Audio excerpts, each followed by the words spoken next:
જૂનાગઢના માંગરોળમાં મતદાર યાદી સુધારણાની પ્રક્રિયામાં ફોર્મ નંબર 7ને લઈને મોટો વિવાદ સર્જાયો છે, જેમાં કેશોદના ખીરસરા ગામે વ્યક્તિના નામે ખોટી રીતે ફોર્મ ભરાયાનો ચોંકાવનારો ખુલાસો થયો છે।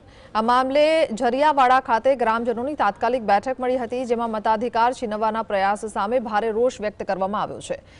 તાલુકા પંચાયત સદસ્ય પાંચાભાઈ ડાકી અને સરપંચ શેરખા બેલીમે આ ગેરરીતિ સામે અવાજ ઉઠાવતા તંત્રને ચીમકી આપી છે કે જો ગેરકાયદેસર રીતે નામ કમી કરવામાં આવશે તો ગ્રામજનો કોર્ટના દરવાજા ખખડાવશે અને ગાંધી ચિંધ્યા માર્ગે આંદોલન કરશે। હાલ આ મામલે રાજકીય ગરમાવો આપ્યો છે અને તંત્રની ભૂમિકા સામે અનેક સવાલો ઊભા થયા છે। તો નામ અહીંયા હયાત છે, જીવિત છે, એ લોકોના નામ કાપેલા 7 નંબરમાં ખોટી અરજી કરી ને એક અમને ટાર્ગેટ બનાવે।